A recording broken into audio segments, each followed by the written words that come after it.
Welcome back to Coast to the Heart, the podcast where we dive deep into clean beauty, low tox living, and advocacy. This is where we take negative perceptions in the beauty industry and turn them into positive actions. I'm Amy, your skincare enthusiast from California. And I'm Andy, your ingredient safety nerd from Minnesota. And it's officially my birthday month. I'm getting older, I'm getting bolder, I'm getting wiser, right? And if there's one thing that my girls know about me, I like making uncomfortable topics comfortable. That's my red flag, if you will. And so today we are going to tackle an incredibly important topic that I'm sure has been in everyone's social media algorithms recently. We're going to be talking about it's become a viral study that found toxic chemicals in mass market tampons. And it's a topic that affects millions of us. And Amy and I are here to break it down. Yes, we are. And Andy, you said you're getting bolder this month. I'm moving my baby to Boulder this month. That's right. Milestones, so bittersweet, but you are a brave mama and he's a brave boy. And I'm so excited for this next chapter in your life. Yes. Thank you. But if you guys see me burst into tears in a future episode, that's why. Okay. So before we get into the actual study and a little bit more about the details, let's share and get personal for a minute. And I hope this isn't TMI for our listeners. We'll keep it G-rated for sure. But Andy, do you remember your first experience shopping for menstrual products? Ugh, I know. See, I'm not going to blush because, like I said, I love making uncomfortable topics comfortable. It's important to do. It's important to talk about. Yeah, this kind of it is. Normalize it. Talk about it. I always make it, it doesn't have to be gross and ish. You just make it factual and science-based. But no, I think I was around 12. I was actually, and again, we've talked about this on previous episodes that girls are going through puberty and actually menstruating earlier than we did. And so I was somewhere between 7th and 8th grade. And shopping, actually, it wasn't, I didn't shop for it. My mom gave me what she used. And she would continue buying what she had. And I would, take from her, cabinet under the counter. We would share it. There was really no discussion about it. And it wasn't bad. It was like, again, it was a positive experience, but that's just how it was. It wasn't a big ceremony where I was given, now we've got all these period boxes and kits and all these incredible tools and books. Right. And my mom was like, okay, well, here's the yellow ones and the blue ones and and this is what you do. And so it has been interesting with my own girls because, again, we talk about Minnesota being the land of 10, 11, 12,000 lakes and 10, 11, 12,000 Target stores. So I talk about Target a lot, but it's always been a very common and comfortable conversation. We're shopping for, shampoo or shopping for hairbrushes or whatever we're shopping for. We go down the aisle. And we go down the personal, or the period product aisle. And it's never been an awkward or uncomfortable conversation because there are so many brands out there that are telling stories. And I guess first and foremost, they're learning about it, not just from their moms and friends and family, but they're learning about it from social media, good, bad, or otherwise. There's a lot of campaigns about women's health and young girls' health out there. So I just think there hasn't, in my experience with my girls, that stigma of that time of the month has been absolutely reduced. Not absolutely, but you know what I mean? It just has become more comfortable. So it wasn't a huge event, I'm going to say. Amy, what was it? I don't know if that sounds familiar to you, but what was it like for you growing up? And you're a boy mom, so I'm curious what that looks like and sounds like in your house. Yeah. Well, I was actually 14. I was just going into high school. So, we didn't have now there's classes that the kids go to where they, when they're 12 years old and they learn, I'm forgetting the name of the one that's here at Stanford. They learn about this kind of stuff. So we didn't really learn about it in school, but I guess I knew it was coming, but it was a little bit of a surprise. I have to be honest.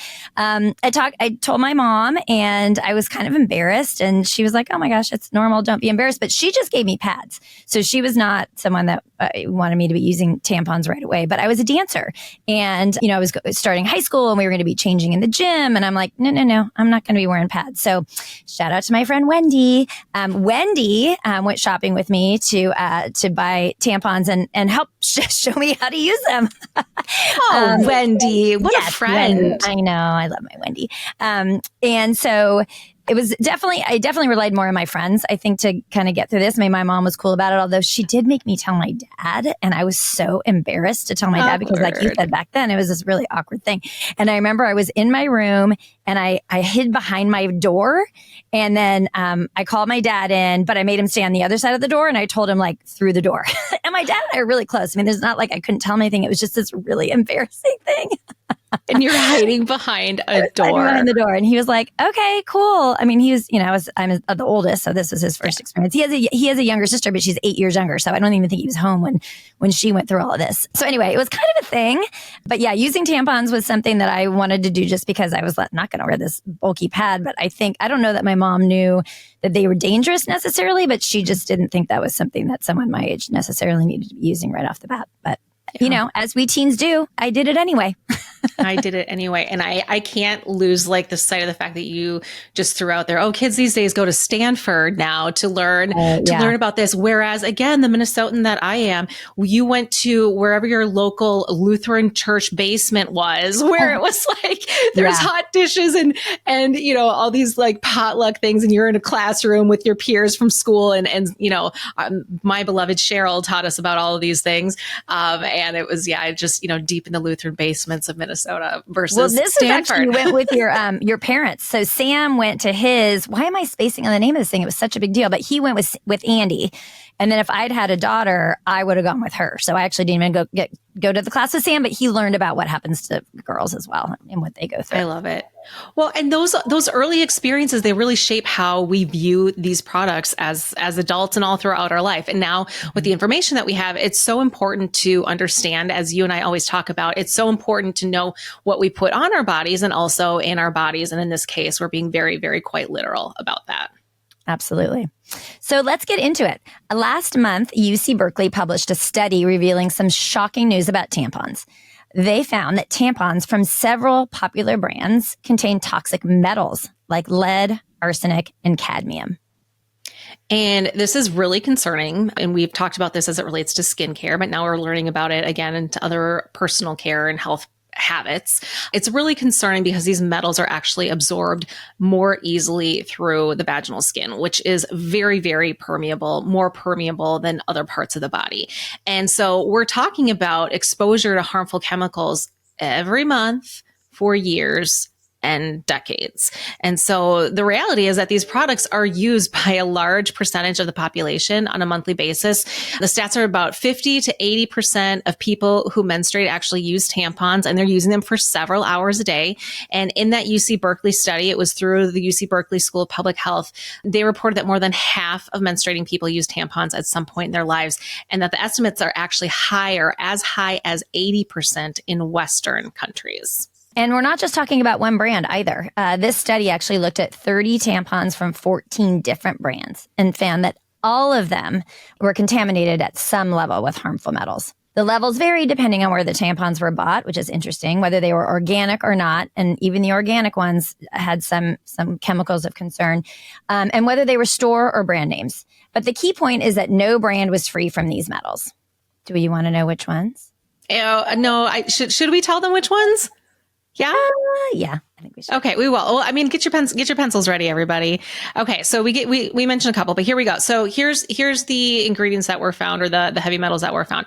It was arsenic, barium, calcium, cadmium, cobalt, chromium, copper, iron, manganese, mercury, nickel, lead, I'm almost done, selenium, strontium, vanadium, and zinc. Now, a lot of those sound like healthy ingredients that are found in a balanced diet, right? Calcium, right? That's great. Mm-hmm. But the difference is that these are actually contaminants, okay? They're hijackers that weren't intended to be there. And we also talked about the sensitive permeable skin. So it's not just the metals that we have to worry about, the ones that I just named. Tampons also can contain chemicals that we've talked about before, like PFAS, those forever chemicals, phthalates, which are plasticizers, and VOCs. So all of those things can completely mess around with our hormones and our overall health all throughout life in our various stages of development. That's right. These chemicals can disrupt the body's endocrine system, affecting things like sexual development, metabolism, and your mood. It's really sad to think about the long-term health effects of something so many of us use regularly and probably never really thought about the fact that they could be harmful to us. One surprising thing that the study found was that non-organic tampons had higher levels of lead, but organic tampons had more arsenic. Okay, that was shocking to me because Yeah. the brain always says organic is better. Organic is better. Yeah. I mean, we've only bought organic cotton, Same. pads and things like that. I had no idea. And metals can actually end up in tampons in a bunch of different ways, right? So how is it getting in there? Again, it's not intentionally, but the cotton that is used can be soaking up these metals from the water that they're, think of water, air, soil from planting those plants. Sometimes it's even because the cotton fields are near something like a lead smelter, right? A place where we're trying to remove lead from other ingredients and products, and they actually work their way back into the soil. So, and then, of course, we've talked about manufacturing practices and transparency in that. And sometimes those metals might be those hijackers that jump into those products during manufacturing, especially when we're talking about pigments and whiteners and antibacterial agents that go into these products. So what makes it even more alarming, this is again another recurring theme, but in the United States, the FDA, which regulates tampons as medical devices, they still don't require testing for those contaminants. And there are recommendations to avoid pesticide and residue, such as like pesticide residue. Dioxin is another thing that they can regulate, but there's nothing mandatory for heavy metals. Which is just crazy, especially if they're acknowledging that these are medical devices, something that's supposed to help us, be healthier. That's just amazing. All right. So what can we do? Well, we'd love to point you in the direction of tampon brands that guarantee not to be contaminated with heavy metals. We're still waiting for that research to be published ourselves, so we can't point you in that direction right now. It's simply not there. And it's going to take a while for trusted brands to test and publicly publish their results. But if you're open to making a safer swap, you can consider alternatives to tampons like period underwear, menstrual cups, and discs. And I've been researching period underwear for a few years. Cups and discs are something that are still relatively new to me. We're not going to claim to be experts on those. But again, we know that you could look for silicone or organic, not organic, but biodegradable discs. There's different ways that, again, you can think about sustainability and safety in those two products. But as far as PFAS found in period underwear, I should have started there. Like that is the biggest aha moment as a mom and trying to help girls learn about period products and period safety, knowing that PFAS had been long since used since day one of period underwear being invented. Now you really need to peel back the layers and find brands that are free from PFAS, and ideally that they have the standard 100 certification from Okotex. So 3 of those brands that we recommend, first and foremost, Cora meets those standards. Check. Salt, SAALT. That's another brand that you're going to find. I love that because they're a B Corp. They're super thin undies. I love that.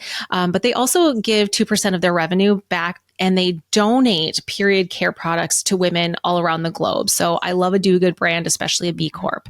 And finally, another B Corp that we recommend is Tommy Boy X. We love those because they're size inclusive, which is another topic that we probably need to devote a whole other episode to. And they're also gender inclusive as well. So with the absorbency capacity of, up to 8 teaspoons, which again, sounds like not a lot. It looks like a lot. It feels like a lot, but it's not a lot. That's the average amount. Each pair is machine washable. And if you wear period underwear, that is so important. Yeah, well, like you said, Andy, we're no experts. I haven't used any of these, but I'm definitely going to be exploring them now. But then now that I know that my organic tampons are not have arsenic, could potentially be contaminated with arsenic. That's no good. So you really want to make sure that that the companies that you are going to purchase from are using an independent, accredited third-party lab, and that there are no PFAS and no PFOA compounds found at any detectable level. And if you're not sure, you could always email the company, and they should respond to you. And if they don't, then that could potentially be a red flag. At least it would be for me.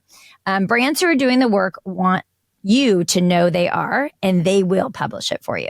And then another way to get involved, Andy and I's favorite thing to share, is to use our voices to demand better regulation and testing for menstrual products. We need manufacturers to ensure that their products are safe and free from harmful chemicals. To help you follow the important work that is in the works, we encourage you to learn more about Women's Voices for the Earth. That's a nonprofit organization that leads tens of thousands of advocates across the country in campaigns to increase corporate accountability and transparency, enact health protective laws, and take steps to reduce toxic exposure in their lives. Absolutely. And we're going to link their Take Action page in our show notes so that you can reach out to your state representatives on the intimate and personal care product issues that matter to you. And while we are always here to push for change, it's important to stay informed, to make conscious choices about the products that you use. And again, support brands that prioritize your safety and transparency. That is always a step in the healthier direction. So be sure to follow us on Instagram, where each week we dive deeper into safer beauty and personal care, ingredient safety, and sustainable living. And we want to hear from you guys, so definitely message us with your questions. And together we can create a safer future for everyone. And I do want to say, remember the name. I can't believe I couldn't remember the name of the class that Andy and Sam went to. It was called Heart to Heart. How could I not remember that when we're Coast to the Heart? That is so cute. But again, I'm that mom thinking, okay, let's go to the Heart to Heart class. And they have no idea what it is. So yeah, well, they kind of get wind of it. And you have to go to three classes. Oh, I love it. I love it. Well, thanks for remembering that. And thank you everyone for tuning into Coast to the Heart. This was a trending topic that we wanted to bring to you. Again, remember to stay informed, stay beautiful, and we'll catch you next time when we discuss a new topic that is close to our hearts.